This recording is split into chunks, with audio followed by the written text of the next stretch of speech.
ഓം നമോ ഭഗവതേ വാസുദേവായ. ഓം നമോ ഭഗവതേ വാസുദേവായ. ഓം നമോ ഭഗവതേ വാസുദേവായ. ഓം അജ്ഞാനതിമിരാന്തസ്യ ജ്ഞാനാഞ്ജനശലാകയാ ചക്ഷുരുന്മീലിതം യേന തസ്മൈ ശ്രീ ഗുരവേ നമഃ. ഹേ കൃഷ്ണ കരുണാ സിന്ധോ ദീനബന്ധോ ജഗത്പതേ ഗോപേശ ഗോപികാകാന്ത രാധാകാന്ത നമോസ്തുതേ. തപ്തകാഞ്ചന ഗൗരാംഗീ രാധേ വൃന്ദാവനേശ്വരി വൃഷഭാനുസുതേ ദേവി പ്രണമാമി ഹരിപ്രിയേ. ജയ ശ്രീകൃഷ്ണ ചൈതന്യ പ്രഭു നിത്യാനന്ദ ശ്രീ അദ്വൈത ഗദാധര ശ്രീവാസാദി ഗൗര ഭക്തവൃന്ദ. ഹരേ കൃഷ്ണ കൃഷ്ണ കൃഷ്ണ ഹരേ ഹരേ, ഹരേ രാമ രാമ രാമ ഹരേ ഹരേ. ഹരേ കൃഷ്ണ കൃഷ്ണ കൃഷ്ണ ഹരേ ഹരേ, ഹരേ രാമ രാമ രാമ ഹരേ ഹരേ.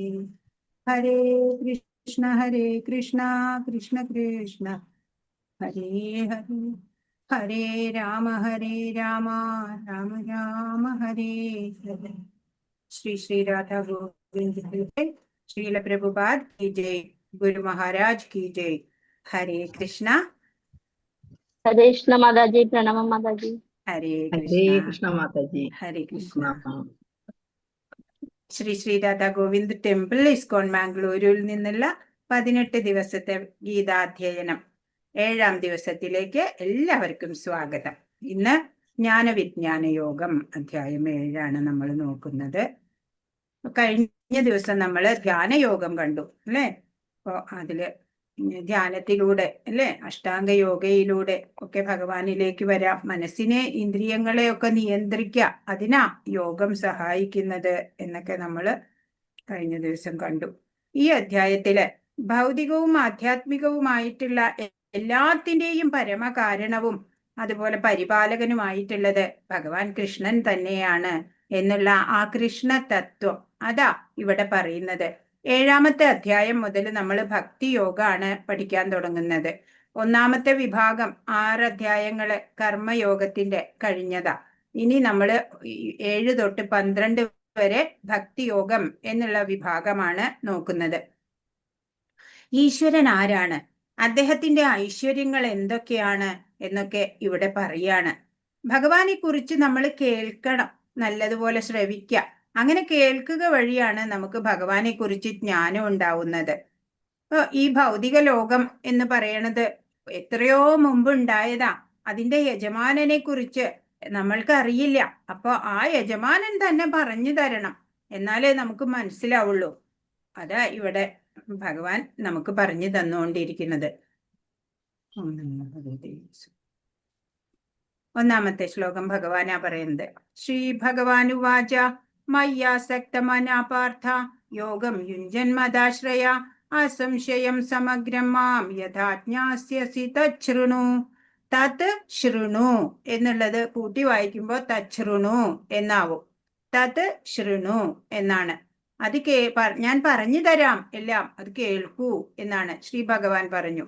ഹേ കുന്തിപുത്ര, എന്നെ കുറിച്ചുള്ള പൂർണ്ണബോധത്തോടെ എന്നിൽ ആസക്തമായ മനസ്സോടുകൂടി യോഗം പരിശീലിക്കുന്നത് കൊണ്ട് സംശയങ്ങൾ നീങ്ങി എന്നെ പൂർണ്ണമായി അറിയാൻ കഴിയുന്നത് എങ്ങനെയെന്ന് ഞാൻ പറയാം, കേൾക്കൂ.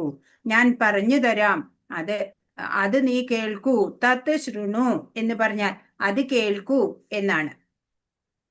എന്താ ഭഗവാൻ പറയണത്?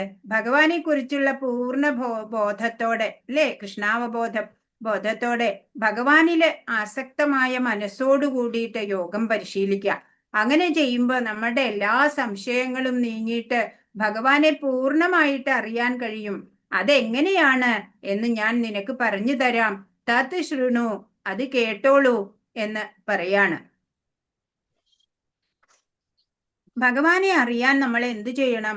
ആദ്യം കേൾക്കണം അല്ലെ. നവധാ ഭക്തി സാധനകളുണ്ട്. അതിൽ 1ാമത്തെ ശ്രവണമാണ്. ശ്രവണം, കീർത്തനം, വിഷ്ണു സ്മരണം, പാദസേവനം, അർച്ചനം, വന്ദനം, ദാസ്യം, സഖ്യം, ആത്മനിവേദനം. അങ്ങനെ 9 സാധനാ പ്രക്രിയകളുണ്ട്. ആ സാധനകൾ അനുഷ്ഠിക്കുക വഴിയാണ് നമുക്ക് ഭക്തി വർദ്ധിക്കുള്ളൂ, ആത്മീയ പുരോഗതി ഉണ്ടാവുള്ളൂ. ഇപ്പോൾ അറിവ് നമുക്ക് എങ്ങനെയൊക്കെയാ കിട്ടുക? 3 പ്രമാണങ്ങളുണ്ട്. പ്രത്യക്ഷ പ്രമാണം, അനുമാന പ്രമാണം, ശബ്ദ പ്രമാണം. പ്രത്യക്ഷ പ്രമാണം എന്ന് പറഞ്ഞാൽ നമ്മൾ കണ്ടറിയണത് അല്ലേ? എന്നാൽ കണ്ടറിഞ്ഞില്ലെങ്കിലും നമ്മൾ കേട്ടിട്ടെങ്കിലും അത് വിശ്വസിക്കും. ഇപ്പോൾ കോവിഡ് നമ്മൾ കണ്ടിട്ടില്ല അല്ലേ? അതിൻ്റെ പിന്നെ നമ്മളത് വിശ്വസിക്കുകയാണ്. അനുമാനം എന്ന് പറയുമ്പോൾ ഒരു ഉദാഹരണം നോക്കുകയാണെങ്കിൽ, ഇപ്പോൾ പ്രഷർ കുക്കറിനകത്ത് ഫുഡ് ഉണ്ടാവും, നമ്മൾ ഉണ്ടാക്കും.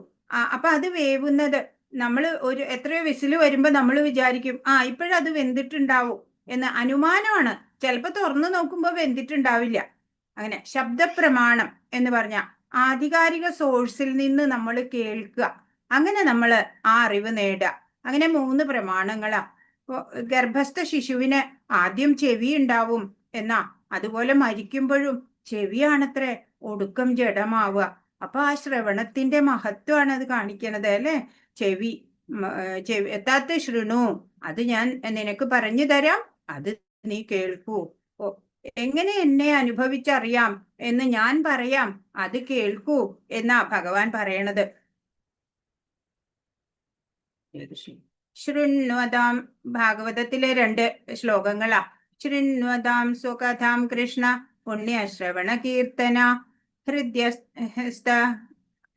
ഹൃദ്യന്തസ്ത ഹ്യഭദ്രാണി വിധുനോതി സുഹൃൽ സതാം നഷ്ടപ്രായേഷു ഭദ്രേഷു നിത്യം ഭാഗവത സേവയാ ഭഗവതി ഉത്തമ ശ്ലോകേ ഭക്തിർഭവതി നൈഷ്ഠികി. കൃഷ്ണനെ കുറിച്ച് വൈദിക സാഹിത്യത്തിൽ പറഞ്ഞിട്ടുള്ളത് കേൾക്കുന്നതും ഭഗവത്ഗീതയിലൂടെ നേരിട്ട് ഭഗവാന്റെ വാക്കുകൾ കേൾക്കുന്നതും തന്നെ ഒരു പുണ്യകർമ്മമത്രേ. ഇപ്പൊ നമ്മൾക്കൊക്കെ എത്രയോ ജന്മപുണ്യം കൊണ്ടാ ഇപ്പൊ ഭഗവത്ഗീത മനസ്സിലാക്കാനൊക്കെ വരാൻ തോന്നണത് അല്ലെ? എല്ലാവർക്കും അങ്ങനെ തോന്നൽ വരുന്നില്ല, അവർക്ക് സമയമായിട്ടുണ്ടാവില്ല. എല്ലാവരുടെയും ഹൃദയത്തിൽ കുടികൊള്ളുന്ന ഭഗവാൻ കൃഷ്ണൻ തന്റെ കഥകൾ കേൾക്കുന്നവർക്ക് ഹിതകാരിയായ സുഹൃത്തിനെ പോലെ പ്രവർത്തിക്കുകയും നിരന്തരം കൃഷ്ണ കഥാശ്രവണത്തിൽ ഏർപ്പെടുന്ന ആ ഭക്തനെ പവിത്രീകരിക്കുകയും ചെയ്യും. അപ്പോൾ നമ്മൾ കുറച്ചൊന്ന് അധ്വാനിച്ചാൽ മതി, ബാക്കി ഭഗവാൻ സഹായിക്കും നമ്മളെ ആത്മീയ പുരോഗതിക്ക് വേണ്ടിയിട്ട്. അങ്ങനെ അവരുടെ ഒരു സുഹൃത്തായിട്ട് കൂടെ നിന്നിട്ട് അവരെ ശുദ്ധീകരിക്കും അല്ലെ? ആദ്യം നമ്മുടെ ചിത്തശുദ്ധി വരണം, എന്നാലാ നമുക്ക് ഭഗവാനെ കുറിച്ചിട്ട് അറിയാം. അതിനൊക്കെ ഭഗവാനില് ആസക്ത ചിത്തരായവർക്ക് എളുപ്പം സാധിക്കും. അങ്ങനെ തന്നിൽ ഉറങ്ങിക്കിടന്നിരുന്ന അതീന്ദ്രിയ ജ്ഞാനം ഭക്തനിൽ തനിയെ വളർന്നു വരും. ഇപ്പൊ നമ്മുടെയൊക്കെ എല്ലാവരുടെയും ഉള്ളില് ഉണ്ട് അല്ലെ? ഈ ദൈവികത ഉണ്ട്, ആ കൃഷ്ണപ്രേമമുണ്ട്. അതൊന്ന് പ്രബലമാക്കുകയേ വേണ്ടൂ അല്ലെ? അത് തനിയെ ഭഗവാനിൽ നമ്മൾ മനസ്സൂന്നിയിട്ട് കർത്തവ്യങ്ങളൊക്കെ ചെയ്യുമ്പോൾ അത് തനിയെ വളർന്നു വരാൻ തുടങ്ങും എന്നാണ്. അപ്പോഴല്ലേ ബ്രഹ്മഭൂതാവസ്ഥയിലേക്ക് എത്തുക, ബ്രഹ്മനിർവാണം പോവുക എന്നൊക്കെ പറയും. ഈ ഭൗതികതയിൽ നിന്ന് തനി ലൗകികരായി ജീവിച്ചതിൽ നിന്ന് ഒരു വ്യത്യസ്തമായിട്ട് ഒരു ഉയർച്ച ഉണ്ടാവും നമുക്ക് അല്ലെ? ആധ്യാത്മികമായിട്ട്. അതാ ഇവിടെ പറയണത്. 3-ാമത്തെ ശ്ലോകം. മനുഷ്യാണാം സഹസ്രേഷു കശ്ചിത് യദതി സിദ്ധയേ യദദാമപി സിദ്ധാനാം കശ്ചിന്മാം വേത്തി തത്വത. ആയിരക്കണക്കിന് ആളുകളിൽ ചിലപ്പോൾ ഒരാൾ പൂർണ്ണത നേടാൻ ഉദ്യമിച്ചേക്കാം. അങ്ങനെ പൂർണ്ണത നേടിയവരിലും ഒന്നിലേറെ പേർ എന്നെ തികച്ചും അറിയുന്നതുമില്ല. ഇപ്പോൾ ഈ ഭൗതിക വിദ്യാഭ്യാസം നമുക്ക് കിട്ടുന്നുണ്ട് അല്ലെ? മാറ്ററിനെ കുറിച്ചാ പഠിപ്പിക്കണത് എല്ലാം. സ്പിരിച്വൽ നോളജ് എവിടെയും പഠിപ്പിക്കണില്ല. അപ്പോൾ നമ്മള് പൂർണ്ണരല്ല ഒരു തരത്തിൽ നോക്കിക്കഴിഞ്ഞാൽ. മനുഷ്യ ജന്മത്തിന്റെ പരമലക്ഷ്യം എന്താണ് ചോദിച്ചാ അത് ആർക്കും അറിയില്ല അല്ലെ? 84 ലക്ഷം തരം യോനികളിൽ ജനിച്ച് മരിച്ച് ഇങ്ങനെ ഈ ചക്രത്തിൽ പെട്ട് ഉഴലുക, അത് മാത്രമാണ് നമ്മളിപ്പോ ചെയ്യൽ. ഇപ്പോഴും നമുക്കൊരു മനുഷ്യ ശരീരം ലഭിച്ചിട്ടുണ്ട്. ഇപ്പൊ നമുക്ക് ഒരു മനുഷ്യ ശരീരം ലഭിച്ചേക്കാണ്. അപ്പോ അതെന്തിനു വേണ്ടിയാ? ഇതൊരു ചാൻസ് ആണ് അല്ലെ? നമുക്ക് കിട്ടിയിരിക്കുന്ന ഒരു അവസരമാണ് ഇത്. ഭഗവാനെ അറിയാനും ഭഗവാനോട് അടുക്കാനുമുള്ള ഒരു അവസരമാണ്. മനുഷ്യന് മാത്രമേ അതിന് കഴിയുള്ളൂ. വേറെ ജീവികളുടെ ശരീരത്തിൽ ഇരുന്നു കൊണ്ട് ഭഗവാനെ അറിയാൻ സാധിക്കില്ല. അതാണ് ഈ പിക്ചർ നോക്കൂ. നമുക്കറിയാം മാരത്തൺ ഓട്ടം ഓട്ടം തുടങ്ങുമ്പോൾ ലക്ഷക്കണക്കിന് പേര്, ആയിരക്കണക്കിനൊക്കെ പേരെങ്കിലും ഉണ്ടാവും. അത് എന്നിട്ട് കുറേ കിലോമീറ്ററുകൾ പോകണം അല്ലേ? അങ്ങനെ പോകുന്ന വേളയില് ഇങ്ങനെ കൊഴിഞ്ഞു കൊഴിഞ്ഞു ആൾക്കാർ കുറഞ്ഞു കുറഞ്ഞു വരും. അവസാനം ഫൈനൽ പോയിന്റിൽ എത്തുമ്പോഴോ 5 വിരലിൽ എണ്ണാവുന്ന അത്രയും പേരേ ഉണ്ടാവുള്ളൂ. അതാ ഇവിടെ പറയണേ. ആയിരക്കണക്കിന് ആളുകള് അല്ലേ? എത്രയോ ജനങ്ങളുണ്ട്. അതിൽ 1000-ൽ ഒരാളാണ് ചിലപ്പോൾ ഈ ഭഗവാനെ അറിയാനായിട്ടുള്ള ശ്രമത്തില് വരിക. അങ്ങനെ വന്നവരിലും ഒന്നിലേറെ പേര് എന്നെ തികച്ചും അറിയുന്നവരുണ്ടാവില്ല എന്ന് ഭഗവാൻ തന്നെ പറയാണ്. ഇപ്പൊ ഭഗവാനെ അറിയാന്ന് പറഞ്ഞ വളരെ വിരളമായ പേർക്ക് മാത്രമേ സാധിക്കുള്ളൂ. ഇത് ബ്രഹ്മസംഹിതയിലെ ഒരു വരികളാ. ഈശ്വര പരമാകൃഷ്ണ സച്ചിദാനന്ദ വിഗ്രഹ അനാദിരാതിർ ഗോവിന്ദ സർവകാരണ കാരണം. കൃഷ്ണനാണ് പരംപുരുഷനായ ഭഗവാൻ. സർവകാരണങ്ങൾക്കും കാരണഭൂതനും ആദിപുമാനായ ഗോവിന്ദനും അദ്ദേഹം തന്നെ. ഭക്തിയില്ലാത്തവർക്ക് അദ്ദേഹത്തെ മനസ്സിലാക്കാൻ വളരെ പ്രയാസമാണ്. അപ്പൊ ഭഗവാനാണ് അല്ലേ എല്ലാത്തിൻ്റെയും കാരണം, എല്ലാത്തിൻ്റെയും നിയന്താവ്. ഭഗവാനിൽ നിന്നാണ് എല്ലാതും ഉണ്ടായത്. ആദിമൻ ഗോവിന്ദൻ തന്നെയാണ്. അപ്പൊ ഭക്തി ഇല്ലാത്തവർക്ക് ഭഗവാന്റെ ഈ മഹത്വങ്ങളൊന്നും അറിയാൻ സാധിക്കില്ല. ഭക്തിയുടെ, അതായത് ഭക്തിയുടെ സേവനത്തിന്റെ വഴി എത്രയും എളുപ്പം ഉള്ളത് എന്ന് അവര് ഉദ്ഘോഷിക്കും. ഭക്തി ഇല്ലാത്തവര് പറയാ, എന്താ പറയാ, ഓ അവൻ ഭക്തി എന്ന് പറഞ്ഞ് നടക്കുക, അത് വളരെ എളുപ്പമാണല്ലോ എന്ന് പറയും. എന്നാ പിന്നെ ഇവർക്ക് ഇത് പരിശീലിക്കാൻ സാധിക്കുമോ? ഇല്ല. ഭക്തി മാർഗം ഇത്ര നിഷ്പ്രയാസാണെങ്കിൽ അവര് പിന്നെ ഇതെടുത്താ പോരെ? എന്തിനാ ഈ വിഷമുള്ള വഴിക്ക് നീങ്ങണത് അല്ലേ ആ ഭക്തര്? അതാ ഇവിടെ ഈ ശ്ലോകത്തിന്റെ താല്പര്യം. 4-ാമത്തെ ശ്ലോകം. ഭൂമിരാപോ നലോ വായു ഖമ്മനോ ബുദ്ധിരേവജ അഹങ്കാര ഇതീയം മേ ഭിന്ന പ്രകൃതിരഷ്ടത. എന്റെ ഭിന്നമായ ഭൗതിക പ്രകൃതി ഭൂമി, ജലം, അഗ്നി, വായു, ആകാശം, മനസ്സ്, ബുദ്ധി, നിത്യാഹങ്കാരം എന്നിങ്ങനെ 8 അടങ്ങുന്നതാണ്. അപ്പൊ ഭഗവാന്റെ ഈ ഭിന്ന പ്രകൃതി എന്ന് പറയണ ഭിന്നമായിട്ടുള്ള ഈ ഭൗതിക പ്രകൃതി എന്തൊക്കെ കൊണ്ടാണ്ട്? അഷ്ടത 8 കാര്യങ്ങളെ കൊണ്ടാ. പഞ്ചമഹാഭൂതങ്ങള് ഭൂമി, ജലം, അഗ്നി, വായു, ആകാശം പ്ലസ് മനസ്സ്, ബുദ്ധി, മിഥ്യാഹങ്കാരം. അത് 8 കൂടുന്നതാണ്. അപ്പോ ഈ പഞ്ചമഹാഭൂതങ്ങള് എന്ന് പറഞ്ഞാൽ അത് സ്ഥൂലമായത് എന്ന് കണക്കാക്കണം. മനസ്സ്, ബുദ്ധി, മിഥ്യാഹങ്കാരം അത് സൂക്ഷ്മമായിട്ടുള്ളത്. അങ്ങനെ 5+1 അതാണത്രേ ഭഗവാന്റെ ഭിന്ന ഭൗതിക പ്രകൃതി. ഈ 8 അടങ്ങിയിട്ടുള്ളതാണ് എന്ന് ഭഗവാൻ പറയാണ്. അപ്പൊ ഭഗവാൻ എന്ന് പറഞ്ഞ വിഷ്ണു നമ്മൾക്കറിയാം. എന്താ വിഷ്ണു എന്നറിയാം അല്ലെ? ലക്ഷ്മി ഉണ്ട്, വിഷ്ണു ഉണ്ട്, അങ്ങനെയൊക്കെ. പക്ഷെ വിഷ്ണു തന്നെ 3 തരം 3 എന്താ പുരുഷാവതാര രൂപത്തിലാണ് വിഷ്ണു ഉള്ളത്. അപ്പൊ ആദ്യത്തെ എന്ന് പറഞ്ഞ കാരണോദകശായി വിഷ്ണു ആണ്. കാരണോദകശായി വിഷ്ണു എന്ന് പറഞ്ഞ ഉദകം എന്ന് പറഞ്ഞ സമുദ്രാണ് കാരണോദകശായി വിഷ്ണു. ആ വിഷ്ണുവിന്റെ ചർമ്മസുഷിരങ്ങളിൽ നിന്ന് അനേകം ബ്രഹ്മാണ്ടങ്ങൾ ഇങ്ങനെ പുറത്തു വന്നുകൊണ്ടിരിക്കുകയാണ്. ആ ബ്രഹ്മാണ്ടങ്ങൾ ഓരോന്ന്, അതുപോലെ ഒരു ബ്രഹ്മാണ്ടത്തിനകത്താണ് ഇപ്പൊ നമ്മളൊക്കെ താമസിക്കുന്ന ഭൂമി ഉള്ളത്. ആ ഒരു ബ്രഹ്മാണ്ടം. അങ്ങനെ billions and billions of universe ഉണ്ട്. അങ്ങനെ അപ്പോൾ അതിൽ നിന്ന് അതൊക്കെ കാരണോദകശായി വിഷ്ണുവിന്റെ ആ രോമകൂപത്തിൽ നിന്നാ വരുന്നത്. പിന്നെ ഈ ബ്രഹ്മാണ്ടം ഉണ്ടല്ലോ, ഈ ബ്രഹ്മാണ്ടത്തിനകത്ത് പ്രവേശിക്കുന്ന ഒരു വിഷ്ണു ഉണ്ട്, ഗർഭോദകശായി വിഷ്ണു എന്നാ പറയാ. ഗർഭോദകശായി വിഷ്ണു. ആ ഗർഭോദകശായി വിഷ്ണുവിൽ നിന്നാണ് പിന്നെ ബ്രഹ്മാവ്, പിന്നെ ബാക്കി എല്ലാ സൃഷ്ടികളും ഉണ്ടാവുന്നത്. അതാണ് ഗർഭോദകശായി വിഷ്ണു. പിന്നെ എല്ലാ ജീവജാലങ്ങളൊക്കെ ഉണ്ടായി കഴിയുമ്പോൾ അതിൻ്റെയൊക്കെ ഉള്ളില് പരമാത്മ രൂപേണ വസിക്കുന്നതാണ് ക്ഷീരോദകശായി വിഷ്ണു. ക്ഷീരോദകശായി വിഷ്ണുവായിട്ടാണ് എല്ലാവരുടെയും ഉള്ളില് പരമാത്മ രൂപേണ വസിക്കുന്നത്. അങ്ങനെ 3 വിഷ്ണുമൂർത്തികള്, പുരുഷാവതാരങ്ങള് എന്നാ പറയാ. അപ്പൊ കാരണോദകശായി വിഷ്ണു, ഗർഭോദകശായി വിഷ്ണു, ക്ഷീരോദകശായി വിഷ്ണു. ഹരേ കൃഷ്ണ. അഞ്ചാമത്തെ ശ്ലോകം. ആപരേയമിതസ്ത്വന്യാം പ്രകൃതിം വിദ്ധി മേ പരാം ജീവഭൂതാം മഹാബാഹോ യേദം ധാര്യതേ ജഗത്ത്. ഇവയ്ക്ക് പുറമേ ഹേ മഹാബാഹുവായ അർജുന, എനിക്ക് മറ്റൊരു ഉത്കൃഷ്ട ശക്തി കൂടിയുണ്ട്. ഈ താഴ്ന്ന തരം ഭൗതിക പ്രകൃതിയുടെ വിഭവങ്ങളെ ചൂഷണം ചെയ്യുന്ന ജീവഗണങ്ങളാണത്. അപ്പൊ ആദ്യം പറഞ്ഞു ഭിന്നമായിട്ടുള്ള ഭൗതിക പ്രകൃതി, പഞ്ചമഹാഭൂതങ്ങള് പ്ലസ് ബുദ്ധി, മനസ്സ്, മിഥ്യാഹങ്കാരം കൂടിയിട്ടാണ് ഉണ്ടാവണേന്ന്.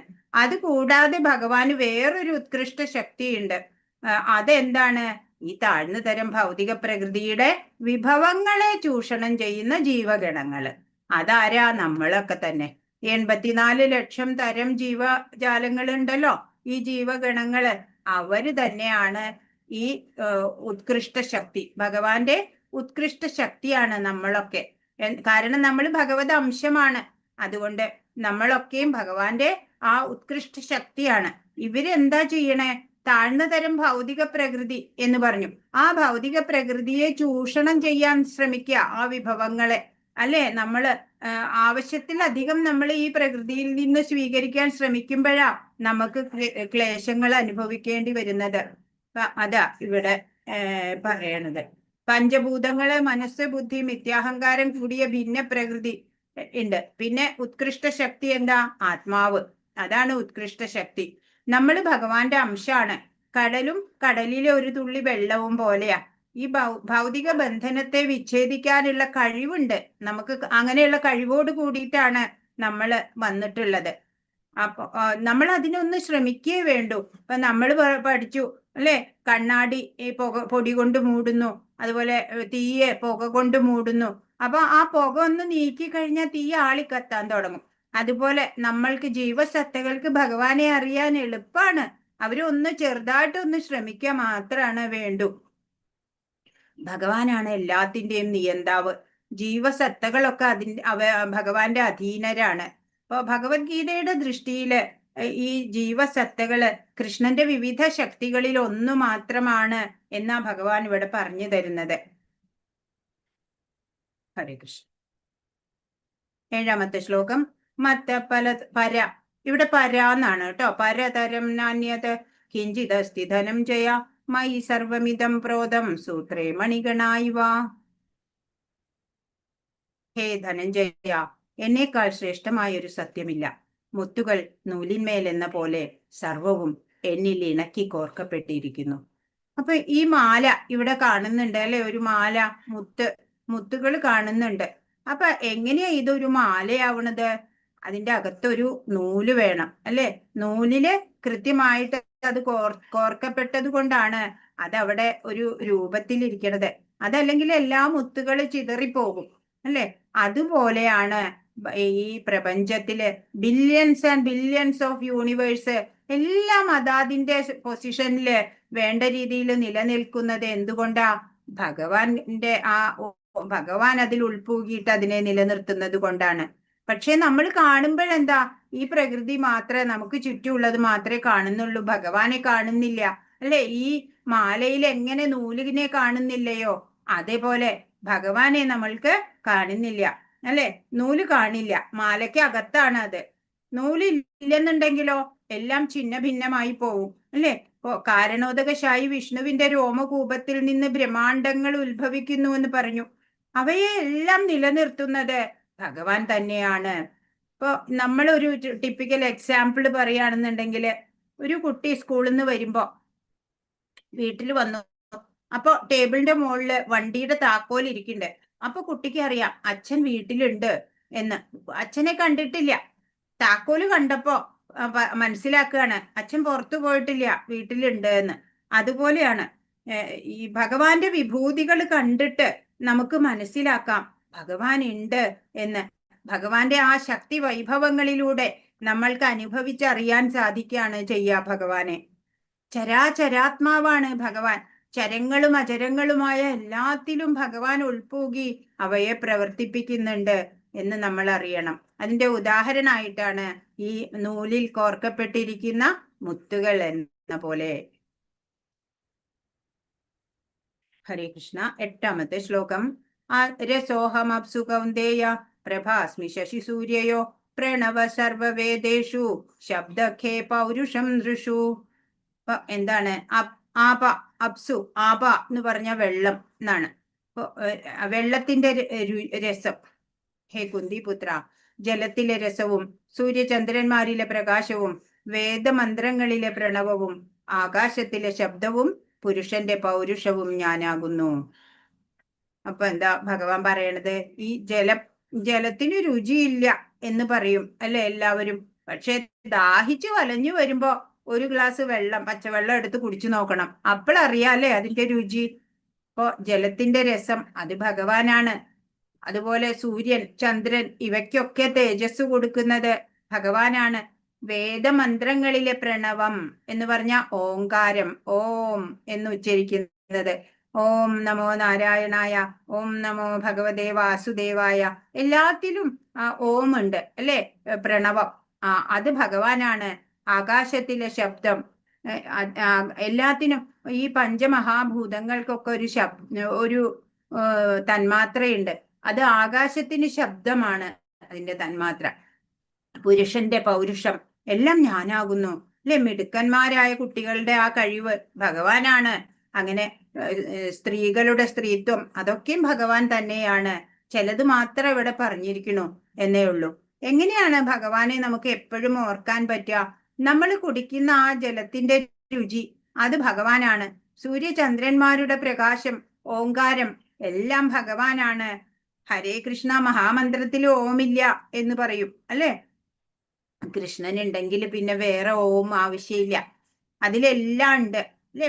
ഇപ്പൊ നമ്മുടെ ഓരോ കഴിവുകള് അതെല്ലാം ഭഗവാനാണ്. മിടുക്കരായിട്ട് പെർഫോം ചെയ്യുന്നത് അല്ലേ? ഒക്കെ ഭഗവാന്റെ ശക്തിയാണ്. ഇപ്പോ അത് നമുക്ക് എപ്പോഴും ഇപ്പൊ രാവിലെ സൂര്യൻ ഉദിച്ചു വരുമ്പോൾ നമുക്ക് അറിയാൻ, അപ്പോഴും ഭഗവാനെ ഓർക്കാൻ സാധിക്കണം. ഒരു ഗ്ലാസ് വെള്ളം എടുത്ത് കുടിക്കുമ്പോൾ നമുക്ക് ഭഗവാനെ ഓർക്കാൻ സാധിക്കണം. അങ്ങനെ ഇവിടെ കാണുന്നത് എന്തിലും ഭഗവാനെയും ഭഗവാന്റെ ശക്തിയും നമുക്ക് അനുഭവിച്ചറിയാൻ സാധിക്കണം. 10 ബീജം മാം സർവഭൂതാനാം വിധി പാർത്ഥ സനാതനം ബുദ്ധിർബുദ്ധിമതാമസ്മി തേജസ് തേജസ്വിനാമഹം. ഹേ കുന്തിപുത്ര, സർവജീവജാലങ്ങളുടെയും ആദി ബീജം ഞാനാണെന്ന് നീ അറിയണം. ബുദ്ധിമാന്മാരുടെ ബുദ്ധിയും ശക്തിയും തേജസ്വികളുടെ തേജസ്സും ഞാൻ തന്നെ. കുന്തിപുത്ര, അർജുനനെ വിളിച്ചു. ഇപ്പൊ എന്താ പറയണേ? സർവജീവജാലങ്ങളുടെയും ആദി ബീജം ഞാനാണെന്ന് നീ അറിയണം. എല്ലാം ഭഗവാനിൽ നിന്ന് വരികയാണ് എന്ന് പറയുമ്പോ എല്ലാത്തിന്റെയും ആദി ബീജമായിട്ടുള്ളത് ഭഗവാൻ തന്നെയാണ്. ബീജപ്രദ പിത, എല്ലാത്തിന്റെയും പിതാവ് ആയിട്ട്. ബുദ്ധിമാന്മാരുടെ ബുദ്ധിയും ശക്തിയും തേജസ്വികളുടെ തേജസ്സും ഞാൻ തന്നെ. ഇവിടെ ബുദ്ധിമാനായിട്ടുള്ള അബ്ദുൽ കലാം സാറിനെ കാണിച്ചിരിക്കുന്നു. അദ്ദേഹത്തിന്റെ ബുദ്ധി, അതുപോലെയുള്ള മഹാന്മാരുടെയൊക്കെ ആ തേജസ്, കഴിവ്, ശക്തി എല്ലാം ഭഗവാൻ തന്നെയാണ് എന്ന് പറയാണ്.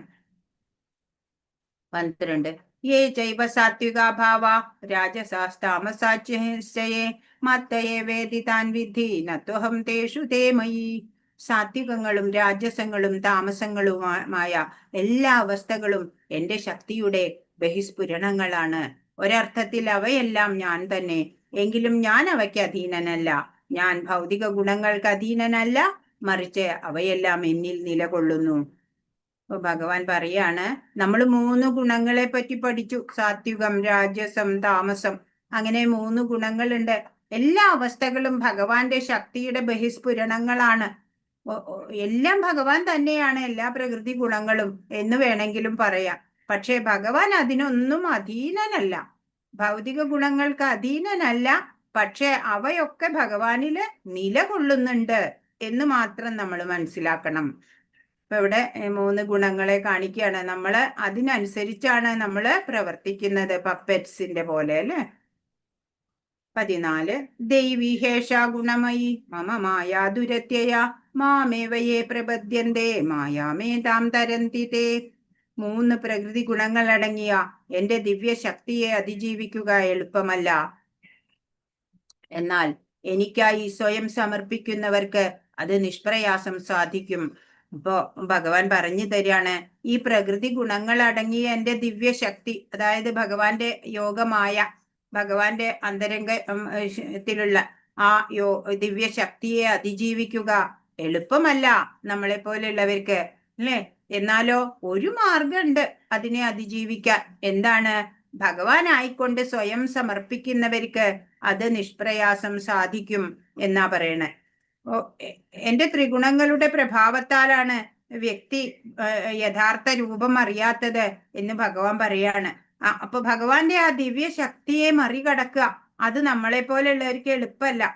ജീവാത്മാവിന്റെ മൗലികമായ ദിവ്യ പ്രഭാവം ഉണ്ടല്ലോ, അതിങ്ങനെ മായയാലെ മൂടപ്പെട്ടിരിക്കുകയാണ്. ഈ മായ എന്ന് പറഞ്ഞത് അസത്യമാണ്, ക്ഷണികമാണ്. എന്നാലോ അതിന് പിന്നിൽ നിൽക്കുന്ന ആ പരമോന്നതനായിട്ടുള്ള ആ ഇന്ദ്രജാലക്കാരൻ ഭഗവാൻ, സർവനിയന്താവും സർവേശ്വരനുമായിട്ടുള്ള ആ ഭഗവാൻ അല്ലേ അതിന്റെ പിന്നില്. ഇപ്പൊ മായാം തു പ്രകൃതിം വിദ്വാൻ മായിനം തു മഹേശ്വരം എന്ന് ശ്വേതാശ്വേതര ഉപനിഷത്തില് പറയുന്നുണ്ട്. ഈ മായയെ അതിജീവിക്കാൻ എന്തു വേണം? ഭഗവാനില് ശരണാഗതി ചെയ്തവർക്ക് മായയെ ജയിക്കാം. ഇപ്പൊ ഒരു ടിപ്പിക്കലായിട്ട് ഒരു ഉദാഹരണം പറയാണ് വെച്ചാല്, ഇപ്പൊ നമ്മൾ അടുത്ത വീട്ടിലേക്ക് എന്തെങ്കിലും ഒരു ആവശ്യത്തിന് പോകുമ്പോൾ അവര് വളർത്തുന്ന നായ നമ്മുടെ നേരെ കുരച്ചു വരും അല്ലേ? അപ്പോഴ് ആ ഉടമസ്ഥൻ വന്നിട്ട് പറയും മാറി നിക്ക് എന്ന് പറയുമ്പോ അത് മാറിപ്പോകും അല്ലേ? ഉടമസ്ഥൻ പറയണം, അപ്പോഴേ അത് ചെയ്യുള്ളൂ. അതുപോലെയാണ് മായ. ഭഗവാന്റെ ദിവ്യശക്തിയായിട്ടുള്ള ആ മായയെ അതിജീവിക്കണം എന്നുണ്ടെങ്കിൽ ഭഗവാനെ തന്നെ ശരണം പ്രാപിക്കണം നമ്മള്. അപ്പൊ നമ്മളെ മായ ബാധിക്കില്ല. ഇവിടത്തെ പിക്ചർ നോക്കൂ. ഇതില് കാണിച്ചിരിക്കുന്നത് ഈ ഭവസാഗരം ആണ്. ഒരു സാഗരം കാണിച്ചിരിക്കണേ. അപ്പൊ സംസാര സാഗരം, ഈ ലോകം സംസാര സാഗരം, ദുഃഖ ആലയം അല്ലെ? ആ സംസാര സാഗരത്തിൽ ഉഴലുന്ന നമ്മളാണ് ഈ കാണിച്ചിരിക്കുന്ന ആള്. ഇതാ നമ്മള് ഈ കര കാണാത്ത കടലില് നമ്മൾ ഇങ്ങനെ മുങ്ങി താണുകൊണ്ടിരിക്കുക. അപ്പോള് ഒന്ന് ഭഗവാനെ ഒന്ന് സ്മരിച്ചാ മതി. ഭഗവാൻ അവിടെ ഗരുഡാരൂഢനായിട്ട് നിൽക്കുന്നുണ്ട് നമ്മളെ രക്ഷിക്കാന്. പക്ഷെ നമ്മൾ വിളിക്കുന്നില്ല ഭഗവാനെ. വിളിച്ചാല് ഭഗവാൻ വന്ന് നമ്മളെ ഈ ഭവസാഗരം കരകയറ്റി തരും. 15 നമാം ദുഷ്കൃതിനോ മൂഢ പ്രപദ്യന്തേ നരാധമ മായയാപഹൃതജ്ഞാന ആസുരം ഭാവമാശ്രിത. അപ്പൊ 4 കൂട്ടര്, 4 ടൈപ്പ് ആൾക്കാര് എന്നെ ആശ്രയിക്കുന്നില്ല എന്ന് ഭഗവാൻ പറയാണ് ഇവിടെ. ഏതൊക്കെ ടൈപ്പ് ആൾക്കാരാണ് എന്നെ ആശ്രയിക്കാത്തവര്? ദുഷ്കൃതരായ മൂഢന്മാരും മനുഷ്യാധമന്മാരും മായയാൽ അപഹരിക്കപ്പെട്ട ജ്ഞാനത്തോടു കൂടിയവരും നിരീശ്വരരുമായ ആളുകൾ എന്നെ ശരണം പ്രാപിക്കുന്നില്ല. 4 കൂട്ടര് ഭഗവാനെ തിരിഞ്ഞു നോക്കണില്ല, ഒരു സ്മരണയില്ല ഭഗവാനെ കുറിച്ചിട്ട്. ദുഷ്കൃതരായ മൂഢന്മാര്, മനുഷ്യ അധമന്മാര്, അതുപോലെ മായയാല് അവരുടെ ജ്ഞാനമൊക്കെ മൂടിക്കിടക്കുക, അങ്ങനെയുള്ളവര്, നിരീശ്വരര്. അങ്ങനെയുള്ള 4 കൂട്ടര് ഭഗവാനെ ഒരിക്കലും ശരണം പ്രാപിക്കില്ല എന്ന് പറയാണ്. ഇപ്പൊ മൂഢന്മാരെ എന്ന് പറഞ്ഞ ഭാരം ചുമക്കുന്ന മൃഗങ്ങളെ പോലെയാ അവര്. പ്രയത്നത്തിന്റെ ഫലം സ്വയം അനുഭവിക്കണം. അവർക്ക് കുറെ ധനം വാരിക്കൂട്ടണം എന്ന് ആഗ്രഹിച്ചിട്ട് കുറെ കഠിനാധ്വാനം ചെയ്യും അല്ലെ? ഭഗവാന് വേണ്ടി അത് സമർപ്പിക്കാൻ അവർ തയ്യാറാവില്ല. ഇതിനുള്ള മികച്ച ഉദാഹരണം കഴുത കൊണ്ട് രാവിലെ മുതൽ രാത്രി വരെ ഇങ്ങനെ പണിയെടുപ്പിക്കും അല്ലെ? ഒരു പിടി പുല്ല് കിട്ടാനാ. പുല്ല് ഈ ലോകത്ത് എല്ലായിടത്തും ഉണ്ട്. പക്ഷെ അതിനറിഞ്ഞുകൂടാ അല്ലെ? ഇയാളുടെ പണിയെടുക്കുക, എന്നിട്ട് ഒരു പിടി പുല്ല് കിട്ടുക. അതുപോലെയാണ് മൂഢന്മാര്, നരാധമന്മാർ. നരൻ മനുഷ്യനാ, അധമൻ എന്നാൽ ഏറെ താണവനാ. ഭഗവത്ഗീത ശ്രവണം കൊണ്ട് നരാധമന്മാർക്ക് പോലും മുക്തി നേടാം. എല്ലാവർക്കും മുക്തി കിട്ടും ഭഗവത്ഗീത ശ്രവണം ചെയ്യുക അല്ലെ? ഭഗവാനെ കുറിച്ച് മനസ്സിലാക്കുമ്പോൾ. പക്ഷേ നിർഭാഗ്യവശാല് ഇത് കേൾക്കാൻ പോലും അവർ വിസമ്മതിക്കും. ഇനി ദുഷ്കൃതികള് മായയാൽ അപഹരിക്കപ്പെട്ട ജ്ഞാനത്തോടു കൂടിയവരാ. മായികമായ ഭൗതിക ശക്തിയാല് അവരുടെ ആർജിത ജ്ഞാനമെല്ലാം നഷ്ടപ്പെട്ടിരിക്കുന്നു. അവർക്കുള്ള ജ്ഞാനം ഉണ്ടല്ലോ, അതൊക്കെ ഈ ഭൗതികതയുടെ വിഷയാസക്തിയോട് കൂടെ അതൊക്കെ നശിച്ചു പോവും. മായാശക്തി അവരെ വഴിതെറ്റിക്കുകയാൽ അവർ ഭഗവാനെ അനുസരിക്കാതിരിക്കുകയും ചെയ്യുന്നു. അറിയാം കുറച്ചൊക്കെ ജ്ഞാനമുണ്ട്, പക്ഷെ അതൊന്നും അനുസരിക്കാൻ അവര് തയ്യാറല്ല. ആസുര സ്വഭാവികള് അഥവാ ആസുരം ഭാവമാശ്രിതർ എന്ന് പറഞ്ഞാൽ നാലാമത്തെ ദുഷ്കൃതികള്. ഇവര് തികച്ചും നാസ്തികരാണ്, ഒട്ടും ഭഗവാനില് വിശ്വാസം ഉണ്ടാവില്ല. അങ്ങനെ 4 കൂട്ടര് ഭഗവാനെ ആശ്രയിക്കാത്ത ദുഷ്കൃതികളായവരാണ്.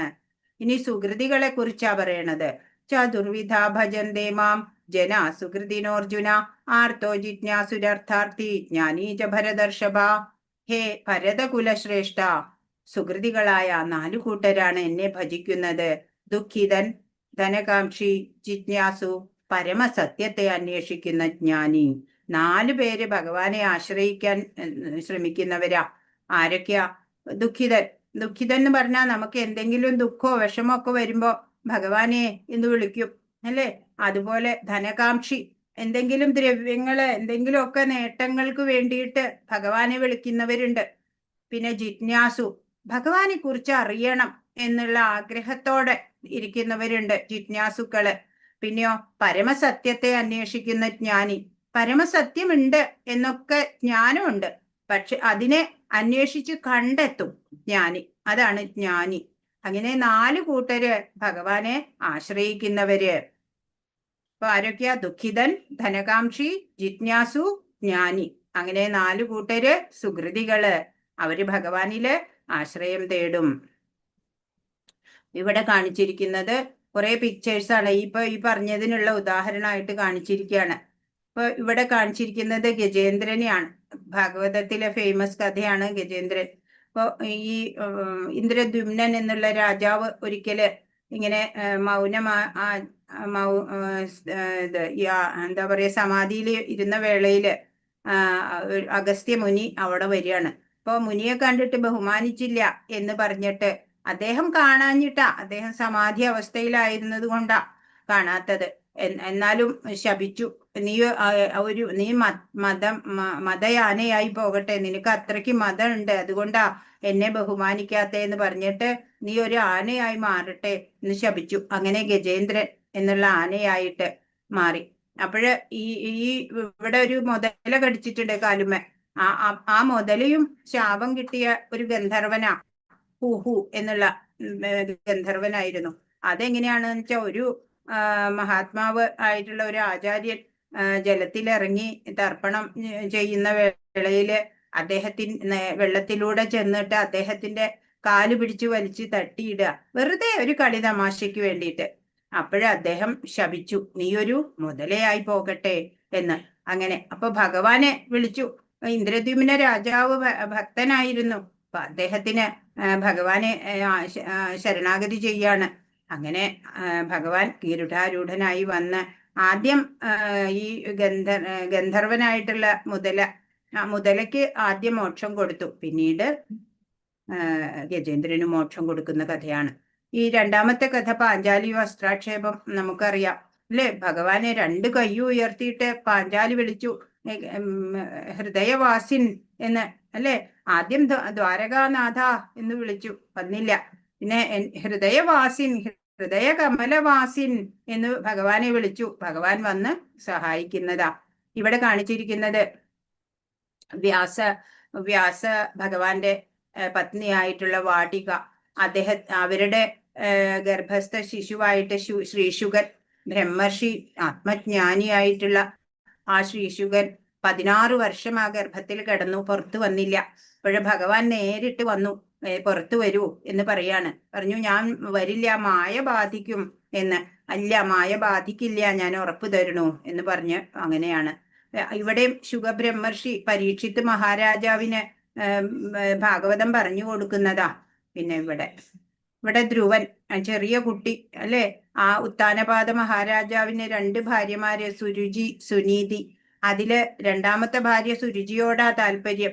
അപ്പൊ സുരുചിയുടെ മകൻ ഉത്തമൻ രാജാവിന്റെ മടിയിൽ കയറി ഇരുന്നപ്പോഴ് ഈ ധ്രുവൻ, സുനീതിയുടെ മകനായിട്ടുള്ള ധ്രുവൻ മടിയിലേക്ക് ചെന്നപ്പോ ആ ചെറിയമ്മ പറയാണ്, നീ രാജാവിന്റെ മടിയിൽ ഇരിക്കാൻ യോഗ്യനല്ല, മാറിപ്പോയിക്കോളൂ എന്ന് പറയാ.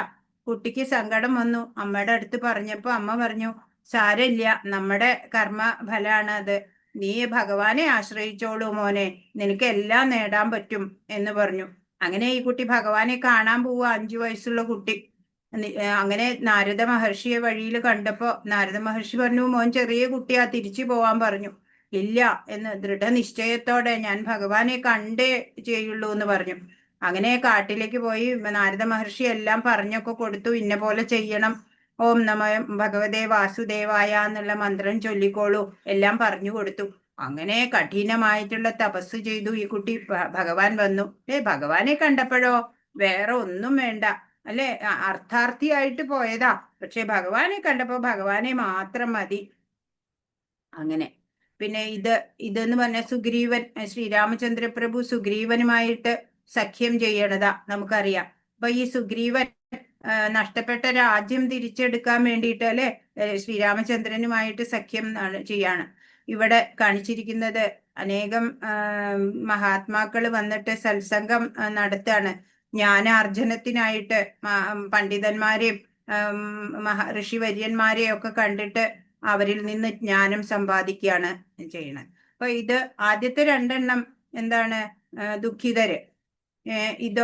ഇത് ജ്ഞാനിയാണ്, അല്ലെ, ശുഖബ്രഹ്മർഷി.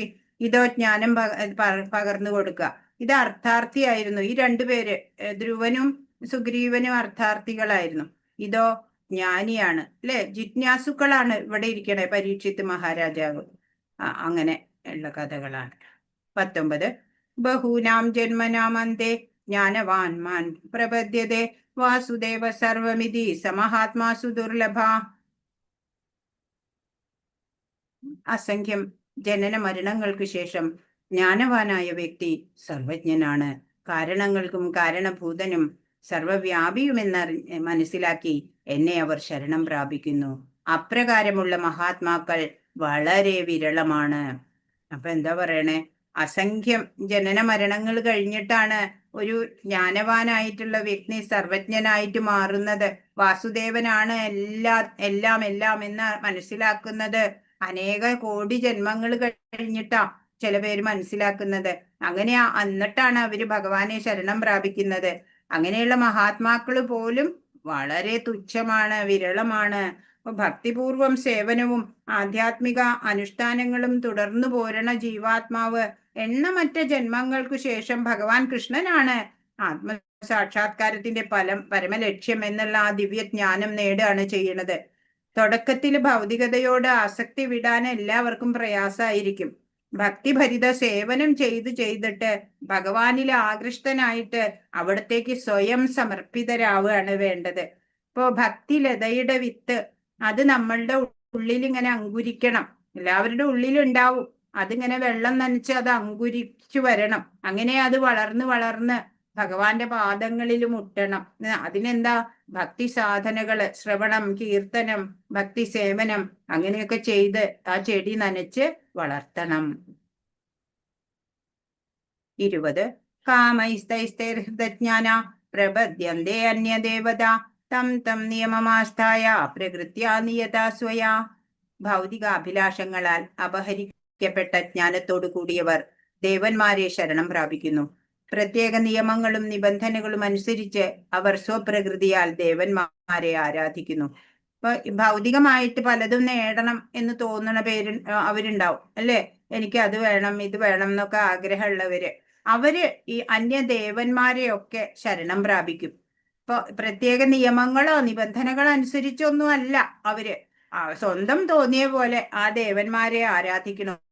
ചിലപ്പോഴൊക്കെ ദേവന്മാര് അവർക്ക് നേട്ടങ്ങളൊക്കെ നേടിക്കൊടുത്തു എന്നും വരാം. അതാ ഇവിടെ പറയണേ. പെട്ടെന്നുള്ള ആഗ്രഹ സാധ്യത്തിനായിട്ട് അന്യദേവതകളെ ആശ്രയിക്കുന്നവരുണ്ട്. ഇപ്പൊ ഭഗവാൻ കൃഷ്ണന്റെ പെർമിഷൻ ഉണ്ടെങ്കിൽ മാത്രമാണ് ഓരോ ദേവതകൾക്കും പ്രവർത്തിക്കാൻ സാധിക്കുള്ളൂ. ഇപ്പൊ ജന്മമൃത്യു ജരാവ്യാധിക്ക് അറുതി വരുത്താനോ ഭഗവാന് മാത്രം തന്നെ കഴിയുള്ളൂ. ഉള്ളിലിരുന്നിട്ട് പരമാത്മാവ് തന്നെയാണ് ആ ദേവനോടുള്ള വിശ്വാസം ഉണ്ടാക്കണതും. ദേവന്മാര് ചിലപ്പോൾ ആഗ്രഹമൊക്കെ സഫലമാക്കി കൊടുക്കും. ദേവന്മാരിൽ നിന്ന് ലഭ്യമാവുന്നത് നമുക്ക് നന്മയ്ക്കുള്ളതാവണം എന്നൊന്നും ഇല്ല. എന്താണോ നമുക്ക് നല്ലത് അത് മാത്രമാണ് പ്രഭു ശ്രീകൃഷ്ണൻ നമുക്ക് നൽകുക. ദ ബെസ്റ്റ് ആണ് നമുക്ക് നൽകണത്. അന്യദേവതകൾ അങ്ങനെ ആയിക്കൊള്ളണമെന്നില്ല. 23 അന്തവത്തു ഫലം തേഷാം തദ്ഭവത്യൽപമേധസാം ദേവാൻ ദേവ യജോ യാന്തി മദ്ഭക്താ യാന്തി മാമപി. മൂഢന്മാരാണ് ദേവന്മാരെ ആരാധിക്കുന്നത്. അവർക്ക് കിട്ടുന്ന ഫലമാകട്ടെ തുച്ഛവും ക്ഷണികവും അത്രേ. ദേവന്മാരെ പൂജിക്കുന്നവർ ആ ദേവന്മാരുടെ ലോകങ്ങളിലെത്തും. എന്റെ ഭക്തന്മാരാകട്ടെ പരമോന്നതമായ എന്റെ ധാമത്തിൽ എത്തിച്ചേരുന്നു. അപ്പൊ അന്യദേവന്മാരെ ആരാ ആരാധിക്കുന്ന കൂട്ടര്? മൂഢന്മാരാണ്. അവർക്കോ ഫലം കിട്ടും ചിലപ്പോ, തുച്ഛവും ക്ഷണികവുമായത്. പക്ഷെ ഭഗവാനെ ആരാധിക്കുന്നവർക്കോ ശാശ്വതമായിട്ടുള്ള സ്ഥാനമാണ് കിട്ടുക, അല്ലെ? ഇപ്പൊ ദേവന്മാരെ പൂജിക്കുന്നവര് ആ ദേവന്മാരുടെ ലോകത്തിലേക്ക് എത്തുക. ഭഗവത് കൃഷ്ണഭക്തരോ പരമോന്നതമായിട്ടുള്ള കൃഷ്ണലോകം, അല്ലെ, ഗോലോക വൃന്ദാവനം എന്നുള്ള ധാമത്തിലേക്ക് എത്തിച്ചേരും. കൃഷ്ണ അവബോധത്തോടെ ഭഗവത് സേവനത്തിൽ ഏർപ്പെടുന്ന ശുദ്ധഭക്തൻ സച്ചിദാനന്ദ അവസ്ഥയിൽ ശാശ്വതമായി വാഴും എന്നിരിക്കെ ഭക്തന് സിദ്ധിക്കുന്ന നേട്ടവും ഒരു സാധാരണ ദേവാരാധകന്റെ നേട്ടവും എത്ര വ്യത്യസ്തമാണ്. ഭഗവാന് പരിമിതിയില്ല, വരദാനങ്ങൾക്ക് എണ്ണമില്ല, കാരുണ്യം അതിരറ്റതാണ്. അതുകൊണ്ട് ശുദ്ധഭക്തനിൽ അദ്ദേഹത്തിനുള്ള കനിവ് അതിരറ്റതാണ്. അപ്പോ ഒരു ശുദ്ധഭക്തൻ എങ്ങനെയാണ്? സച്ചിദാനന്ദമായിട്ടുള്ള പരമാനന്ദ അവസ്ഥയിലാണ്. അങ്ങനെ ആ ഗോലോകത്തില് ശാശ്വതമായിട്ട് വാഴാൻ പറ്റും ആ ഭക്തന്. ഭക്തന് സിദ്ധിക്കുന്ന നേട്ടം ഒരു സാധാരണ ദേവാരാധകന്റെ നേട്ടം വെച്ച് തട്ടിച്ചു നോക്കുമ്പോൾ എത്രയോ തുച്ഛമാണ്, അല്ലെ, ദേവാരാധകന്റെ നേട്ടം. അപ്പൊ ഭഗവാന് ഒരു പരിമിതിയില്ല, ലിമിറ്റ്ലെസ് ആണ് ഭഗവാൻ, അല്ലെ? വരദാനങ്ങൾക്ക് എണ്ണയില്ല, കാരുണ്യം അതിരറ്റതാണ്. അപ്പൊ അതുകൊണ്ട് ശുദ്ധഭക്തനില് ഭഗവാന് കനിവ് അതിരറ്റ കനിവും കാരുണ്യമാണ്. ആ ഭക്തന് എന്തെല്ലാം വേണമോ അതെല്ലാം ഭഗവാൻ നൽകും. അപ്പൊ മറ്റു ദേവതകളിൽ വിശ്വാസം ഉണ്ടാക്കുന്നതും ഭഗവാൻ തന്നെയാണ് എന്ന് പറഞ്ഞു. ഭൗതിക ആഗ്രഹങ്ങൾ ഇല്ലാണ്ട് ഭഗവാനെ പ്രാർത്ഥിക്കുകയാണ് നമ്മൾ വേണ്ടത്. എല്ലാ ദേവകളും ആ സത്യത്തെ അറിയാൻ നമ്മളെ സഹായിക്കുകയും ചെയ്യും. ദേവതകൾ നൽകണ ആ വിഭവങ്ങളൊന്നും ശാശ്വതമായിരിക്കില്ല എന്ന് പറഞ്ഞു. ഇപ്പൊ നമ്മളൊരു ഉദാഹരണം നോക്കിക്കഴിഞ്ഞാൽ ഒരു കമ്പനിയുടെ സിഇഒ അത് ഭഗവാനാണ് എന്ന് വിചാരിക്കുക. ഇപ്പൊ കീഴിൽ കുറെ ഡിപ്പാർട്ട്മെന്റുകൾ ഉണ്ടാവും, അല്ലെ? ഫൈനാൻസ്, HR, ടെക്നിക്കല്, അങ്ങനെയൊക്കെ. അപ്പൊ അതുപോലെയാണ് ഈ ദേവതമാര്. ഇപ്പൊ ഹോം മിനിസ്റ്റർ ആയിട്ട് ദുർഗാദേവി, അല്ലെ? എഡ്യൂക്കേഷൻ മിനിസ്റ്റർ സരസ്വതി, അതുപോലെ ഫൈനാൻസ് കുബേരൻ നോക്കും. അങ്ങനെ ഓരോരുത്തരെ ഡെലിഗേറ്റ് ചെയ്ത് പവർ കൊടുത്തിരിക്കുക ഭഗവാൻ. സുപ്രീം ലോർഡ് ഹെഡ് അത് ഭഗവാൻ കൃഷ്ണൻ തന്നെയാണ്. ഹരേ കൃഷ്ണ. 25 നാഹം പ്രകാശ സർവസ്യ യോഗമായ സമാവൃത മൂഢോയം നാഭിജാനാതി ലോകോ മാമജമവ്യയം. ബുദ്ധിയില്ലാത്തവർക്കും മൂഢന്മാർക്കും ഞാൻ ഒരിക്കലും പ്രത്യക്ഷനാവില്ല. യോഗമായ എന്ന എന്റെ അന്തരംഗ ശക്തി അവരിൽ നിന്ന് എന്നെ മറച്ചു വെക്കുന്നു. തന്മൂലം അജനും അവ്യയനുമാണ് ഞാനെന്ന് അവർ അറിയുന്നതുമില്ല. ബുദ്ധിയില്ലാത്തവര്, മൂഢന്മാര്, അഭക്തര്, അവർക്കൊക്കെ ഭഗവാന് ഒരിക്കലും അവരുടെ മുമ്പിൽ പ്രത്യക്ഷാവില്ല. യോഗമായ അവരെ ഭഗവാന്റെ ആ അന്തരംഗ ശക്തി ഭഗവാനെ മറയ്ക്കും അവരിൽ നിന്ന്. അത് കാരണം ഭഗവാൻ അജനാണ്, അവ്യയനാണ്. ആ ഭഗവാന്റെ മഹത്വങ്ങള്, സുപ്രീമസി ഒന്നും അവർക്ക് അറിയാനും പോണില്ല.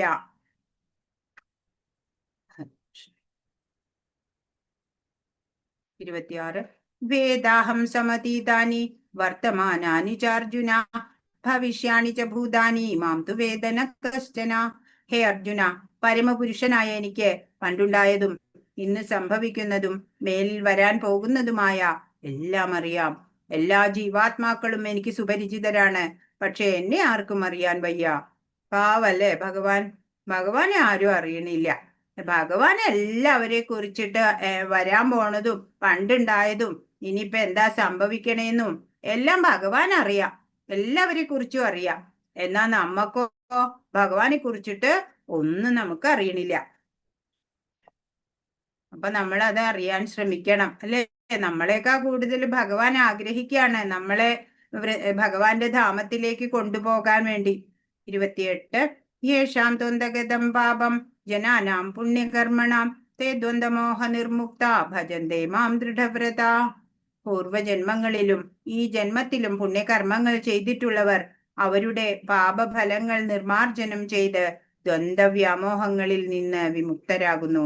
അങ്ങനെ അവർ ദൃഢനിശ്ചയത്തോടെ എൻ്റെ സേവനത്തിൽ മുഴുകും. ഇവിടെ ഈ എന്താ പറയാ, ഇസ്കോൺ ഡിവോട്ടിയാണ് അല്ലെ. ഇപ്പോഴ് IIT-യിലും IIM-ലൊക്കെ പഠിച്ചിറങ്ങിയ യുവാക്കളൊക്കെ ഉണ്ടല്ലോ, അവരൊക്കെയും ഇസ്കോണില് ഡെഡിക്കേറ്റഡ് ആയിട്ട് വരികയാണ്. എന്നിട്ട് അവര് ഭഗവത് സേവനമായിട്ട് ഓരോ സേവനങ്ങൾ ചെയ്തുകൊണ്ടിരിക്കുകയാണ്. ഇപ്പൊ ഇവിടെ ബുക്ക് ഡിസ്ട്രിബ്യൂഷൻ ആണ് ഇവിടെ ചെയ്യുന്നത്. ഈ എത്രയോ ലക്ഷങ്ങളുടെ പാക്കേജുള്ള ശമ്പളമൊക്കെ വേണ്ട വെച്ചിട്ടാണ് അവർ ഈ സേവനമൊക്കെ ചെയ്യാൻ തയ്യാറായിട്ട് വരുന്നത്. അതൊക്കെ എങ്ങനെയാണ്? പൂർവ്വജന്മങ്ങളിലും ഈ ജന്മത്തിലും ഒക്കെ പുണ്യകർമ്മങ്ങൾ ചെയ്തിട്ടുള്ളവരാണ്.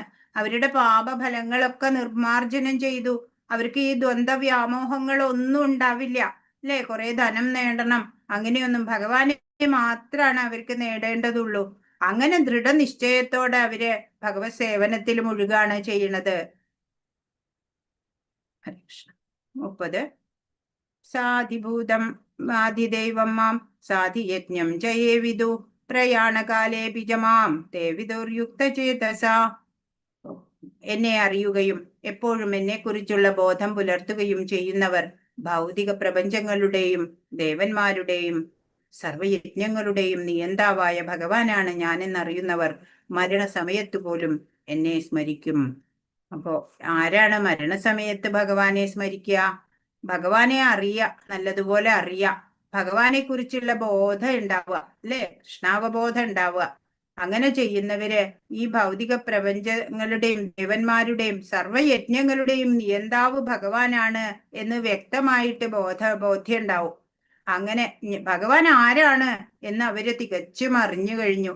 അവര് മരണസമയത്ത് പോലും ഭഗവാനെ മാത്രാണ് സ്മരിക്കുന്നുണ്ടാവുക അല്ലെ. ഭഗവാന്റെ ഈ ശ്യാമസുന്ദരമായിട്ടുള്ള രൂപം ഇവിടെ കാണിച്ചിട്ടുണ്ട് അല്ലെ. ആ ശ്യാമസുന്ദര രൂപത്തില് അങ്ങനെ നമ്മളുടെ ആ സ്മരണ നിലനിർത്താൻ നമുക്ക് സാധിക്കണം. സർവാംഗ സുന്ദരനായിട്ട് അല്ലെ, സർവാഭരണ വിഭൂഷിതനായിട്ട് പ്രസന്നമുഖനായിട്ടുള്ള ഭഗവാനെ ധ്യാനിക്കുക. ആ ശേഷം പാദം മുതൽ ഓരോ അംഗത്തെയും സമഗ്രമായിട്ട് ധ്യാനിക്കാൻ പറ്റുക. അങ്ങനെ മന്ദഹാസ സുന്ദരമായ മുഖത്ത് ധ്യാനം എത്തിയാല് അവിടെ തന്നെ പിന്നെ മനസ്സിനെ നിലനിർത്തുക. ഇത്രയും ചെയ്താൽ മതി. അപ്പൊ സ്വാഭാവികമായിട്ട് മനസ്സ് ശാന്തമായിട്ട് പര്യവസാനിക്കും. അപ്പോഴ് നിത്യ ആനന്ദം പ്രകാശിക്കും എന്നാണ്. ഭഗവാന്റെ ആ ശ്യാമസുന്ദര രൂപം എപ്പോഴും ഒരു നിമിഷവും മറക്കാതെ എപ്പോഴും നമുക്ക് ഓർമ്മയുണ്ടാവണം. അപ്പൊ എന്താണ്? മരണസമയത്ത് പോലും എന്നെ സ്മരിക്കും. ആ മരണസമയത്ത് സ്മരിച്ചാൽ എന്താണ് മെച്ചം? ഇപ്പൊ ശരീരം ത്യജിച്ചു കഴിഞ്ഞാല് ജീവന്റെ ഗതി എന്താണ്? അതൊക്കെ അടുത്ത അധ്യായത്തില് നമുക്ക് കാണിച്ചു തരുന്നുണ്ട് ഭഗവാൻ. ഇപ്പോ മരണസമയത്ത് നമ്മൾ എന്താണോ സ്മരിച്ചത് നമ്മൾ അതായി മാറും. ഒരു ഭാഗവതത്തിൽ ഒരു കഥയുണ്ട് ഭരത ചക്രവർത്തി പ്രജാപരിപാലനമൊക്കെ നല്ല രീതിയിൽ നടത്തി വന്നതാ. പക്ഷെ അദ്ദേഹത്തിന് വിരക്തി വന്നു. അദ്ദേഹം എല്ലാ രാജ്യവും സുന്ദരികളായ പത്നിമാരെയും മക്കളെയും എല്ലാം ഉപേക്ഷിച്ച് വനത്തിലേക്ക് പോവാണ്. അങ്ങനെ അവിടെ ചെന്ന് പൂജ തർപ്പണം ഒക്കെ 24 മണിക്കൂറും ഭഗവത് ആരാധനകളും ധ്യാനവും ഒക്കെ ചെയ്ത് അങ്ങനെ കഴിഞ്ഞുകൂടി വന്നു. അപ്പൊ അദ്ദേഹം ഒരു നർമ്മദ നദീതീരത്ത് ഇങ്ങനെ ഇരുന്ന് ധ്യാനിച്ചുകൊണ്ടിരിക്കുമ്പോ ഒരു ശബ്ദം കേട്ടു. ഒരു ഗർഭിണിയായ മാൻ വരികയാണ്. ഒരു സിംഹം പിന്നാലെ അതിനെ കടിക്കാൻ. അങ്ങനെ മാൻ പേടിച്ച് ആ നദി ചാടി കടക്കാൻ ശ്രമിക്കുകയാണ് ഭയം കൊണ്ട്. അങ്ങനെ ചാടുന്ന വേളയില് അതിന്റെ ഗർഭം സ്രവിക്കുകയാണ്. ഇപ്പൊ ഒരു ചെറിയ കുട്ടി, മാനോ മരിച്ചുപോയി അമ്മമാൻ. അപ്പൊ ഒരു കുട്ടി മാത്രമേ ഉണ്ട്. അപ്പോഴ് രാജാവ്, ഇപ്പൊ മുനിയാണ്, രാജാവല്ല ഇപ്പൊ, അദ്ദേഹം ഭരതൻ മുനി വിചാരിച്ചു ഞാൻ മാത്രമേ ഇത് കണ്ടിട്ടുള്ളൂ. ഞാനപ്പൊ ഈ കുട്ടിയെ രക്ഷിക്കാതിരുന്നാലോ? സാമ്രാജ്യവും പത്നിമാരെയും വീടും എല്ലാം ഉപേക്ഷിച്ച് ഭഗവാനിൽ മാത്രം ശരണം വെക്കാൻ വേണ്ടി വന്നതാ. എന്നിട്ടിപ്പോ ഈ മാനിനെ എടുക്കണോ എന്ന് 2-3 തവണ ചിന്തിച്ചു. പിന്നെ കരുതി ഞാനിതിനെ സംരക്ഷിക്കാതിരുന്നാല് ഇതും മരിച്ചു പോവും, ചത്തുപോവും. അപ്പൊ പിന്നെ ഇതിനെ കൂട്ടിക്കൊണ്ട് വരാം എന്ന് പറഞ്ഞ് ഇതിനെ എടുത്ത് പർണശാലയിലേക്ക് വരികയാണ്. അങ്ങനെ അവിടെ വന്നു. പിന്നെ മാനിനെ ശുശ്രൂഷിക്കലായി. അതിന് ഭക്ഷണം കൊടുക്കലായി. അത് കുറച്ച് വലുതായപ്പോൾ അത് ഓടിച്ചാടി പോകാനൊക്കെ തുടങ്ങി അല്ലേ. അപ്പോഴും ഇദ്ദേഹത്തിന്റെ പൂജകള്, തർപ്പണം എല്ലാം മുടങ്ങാൻ തുടങ്ങി. അതിനെ സിംഹം പിടിക്കോ, അത് അങ്ങോട്ട് ദൂരെ ഓടിപ്പോയാ പിന്നെ വരാതിരിക്കോ എന്നൊക്കെ പറഞ്ഞ് കംപ്ലീറ്റ്ലി പൂജ, തർപ്പണം എല്ലാം മുടങ്ങി. ഇപ്പൊ എന്തിനു വേണ്ടിയാണോ അദ്ദേഹം വനത്തിൽ വന്നത്, ആ ഉദ്ദേശ ലക്ഷ്യമൊക്കെ തിരിഞ്ഞുപോയി അല്ലേ, മറിച്ചായി. അങ്ങനെ അദ്ദേഹം ഒരു പ്രാവശ്യം ആന വലുതായപ്പോഴും അത് അകലക്കൊക്കെ ഓടിപ്പോവും. അങ്ങനെ ഓടിപ്പോയി. അദ്ദേഹം ആനനെ ചിന്തിച്ചുകൊണ്ട് അദ്ദേഹം ശരീരം ത്യജിക്കുകയാണ്. അങ്ങനെ അദ്ദേഹം അടുത്ത ജന്മം ആനായിട്ട് പിറന്നു എന്നാണ്. അങ്ങനെ പിന്നെയുണ്ട് ഭരതന്റെ കഥ, നീണ്ടതാണ്, അത് വേറൊരു അവസരത്തിൽ പറയാം. ഹരേ കൃഷ്ണ കൃഷ്ണ കൃഷ്ണ ഹരേ ഹരേ, ഹരേ രാമ രാമ രാമ ഹരേ ഹരേ. വാഞ്ചാകൽപതരുഭ്യശ്ച കൃപാ സിന്ധുഭ്യേവ ച പതിതാനാം പാവനേഭ്യോ വൈഷ്ണവേഭ്യോ നമോ നമഃ. അനന്തകോടി വൈഷ്ണവ വൃന്ദ കി ജയ്, ശ്രീല പ്രഭുപാദ് കി ജയ്, ഗുരു മഹാരാജ് കി ജയ്. ഹരേ കൃഷ്ണ. ഇന്ന് പറഞ്ഞതിൽ എന്തെങ്കിലും സംശയം ഉണ്ടെങ്കിൽ ചോദിക്കൂ.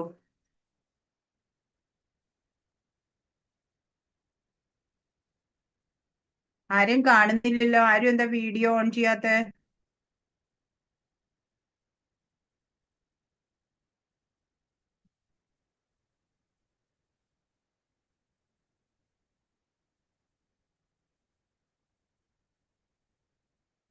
ഹരേ കൃഷ്ണ. എന്തെങ്കിലും സംശയം ഉണ്ടെങ്കിൽ ചോദിച്ചോളൂ.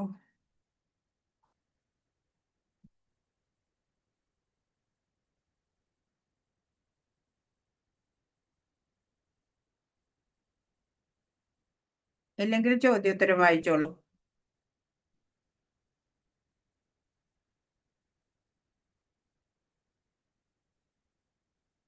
ആരാ വായിക്കണേ? തത്സൃണു എന്ന വാക്കിന്റെ അർത്ഥം എന്ത്? ഒന്നാമത്തെ ചോദ്യം അതാണ്. ആ, ശൃണു, എന്താ? അത് എന്നിൽ നിന്ന് കേൾക്കൂ, അത് കേൾക്കൂ അല്ലെ. തത് ശൃണു, അത് കേൾക്കൂ, ഞാൻ എല്ലാം പറഞ്ഞു തരാം, അത് കേൾക്കൂ എന്ന്.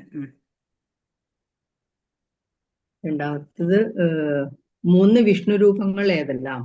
ഏതൊക്കെയാ? ഗർഭോദകശായി വിഷ്ണു, ക്ഷീരോദകശായി വിഷ്ണു, കാരണോദകശായി വിഷ്ണു. ആദ്യം കാരണോദകശായി വിഷ്ണു എഴുതാം. അതെ, പിന്നെ ഗർഭോദകശായി വിഷ്ണു. ആ കാരണോദകശായി വിഷ്ണു എന്ന് പറയുന്നത് മഹാവിഷ്ണു, അങ്ങനെ അങ്ങനെയും പറയും. അടുത്തത്, ഭിന്നമായ ഭൗതിക പ്രകൃതിയിൽ എന്തെല്ലാം അടങ്ങുന്നു? ഭിന്നമായ ഭൗതിക പ്രകൃതിയിൽ ഭൂമി, ജലം, അഗ്നി, വായു, ആകാശം, മനസ്സ്, ബുദ്ധി, മിഥ്യാഹങ്കാരം എന്നിങ്ങനെ 8 എണ്ണം അടങ്ങുന്നു അല്ലെ. അതെ. ഭഗവാന്റെ ഉത്കൃഷ്ട ശക്തി ഏതാ? ജീവഗണങ്ങള്. അതെ. ശ്ലോകം 7:7 പറഞ്ഞിരിക്കുന്ന ഉപമ എന്താണ്? ഭഗവാൻ മുത്തുകൾ നൂലിന്മേൽ കോർത്ത പോലെയുള്ള. ഭഗവാൻ എല്ലാ ചരാചരങ്ങളിലും ഉൾപ്പൂകി അവയൊക്കെ നിലനിർത്തുന്നുണ്ട്. ഭഗവാനെ ശരണം പ്രാപിക്കാത്തവരാരാ? ദുഷ്കൃതരായ മൂഢന്മാരും മനുഷ്യാത്മന്മാരും മായയിൽ അപഹരിക്കപ്പെട്ട ജ്ഞാനത്തോടു കൂടിയവരും നിരീശ്വരരുമായ അസുരന്മാർ ഭഗവാനെ ശരണം പ്രാപിക്കുന്നില്ല. അതെ. ഭഗവാനെ ഭജിക്കുന്ന 4 കൂട്ടരോ? ദുഃഖിതൻ, ധനകാംക്ഷി, ജിജ്ഞാസു, പരമസത്യത്തെ അന്വേഷിക്കുന്ന ജ്ഞാനി. ദുഃഖിതന് ഉദാഹരണം? ദുഃഖിതന്റെ കാരണം ഗജേന്ദ്ര മോക്ഷത്തിലുള്ള ആ ഗജേന്ദ്രന്, പിന്നെ ദ്രൗപദി. 2:3 അല്ല 23 എന്നാവൂല്ലേ. 23 എന്തിനെ കുറിച്ചാ പറയണേ ശ്ലോകം? ഭൗതികാഭിലാഷങ്ങളില്ലാത്ത ശുദ്ധഭക്തനും നിരവധി ഭൗതിക ആഗ്രഹങ്ങളുള്ളവനും ഭൗതികതയിൽ നിന്ന് രക്ഷ നേടാൻ ആഗ്രഹിക്കുന്നവനും എല്ലാം വാസുദേവനെ തന്നെ ശരണം പ്രാപിച്ച് ആരാധിക്കണം. 23. 30 എന്താ പറയണേ?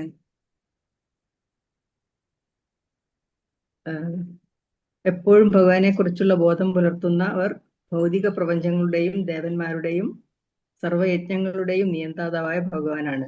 ഞാനെന്നറിയുന്നവർ മരണസമയത്ത് പോലും ഭഗവാനെ സ്മരിക്കും. ഹരേ കൃഷ്ണ. അപ്പൊ അത് കഴിഞ്ഞു. ഇനി എന്തെങ്കിലും ചോദിക്കാനുണ്ടോ?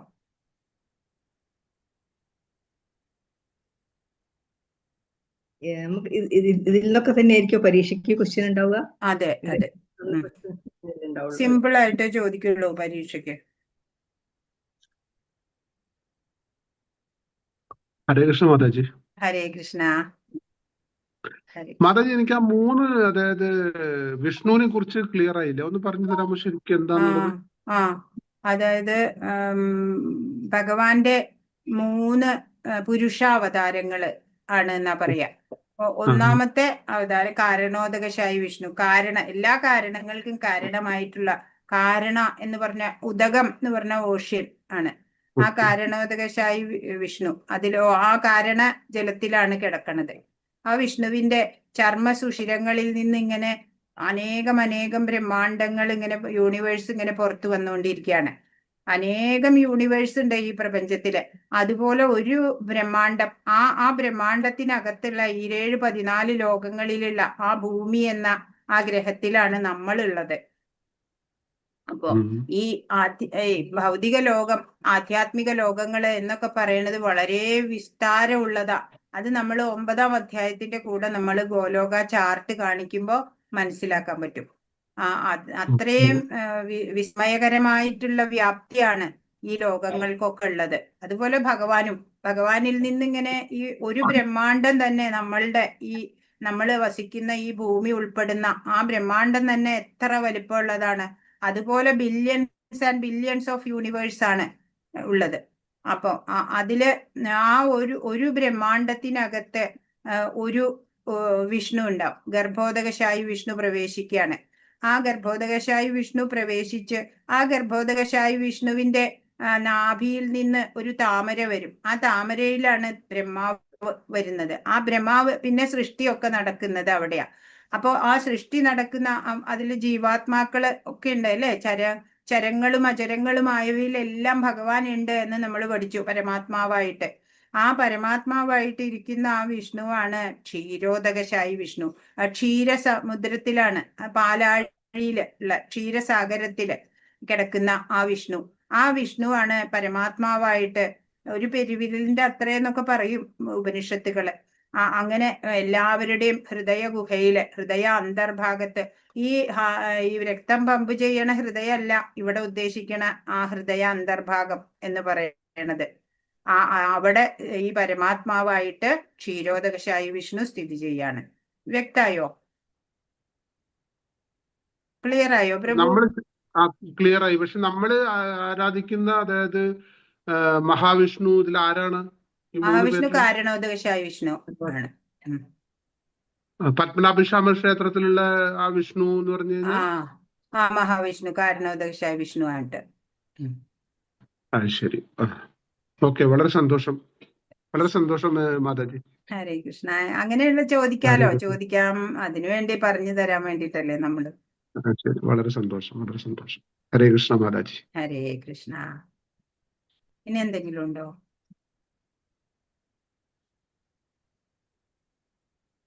ഹരേ കൃഷ്ണ. അപ്പൊ നാളെ കാണാം. ഇന്ന് കുറച്ചു പേരെ വന്നുള്ളൂല്ലോ.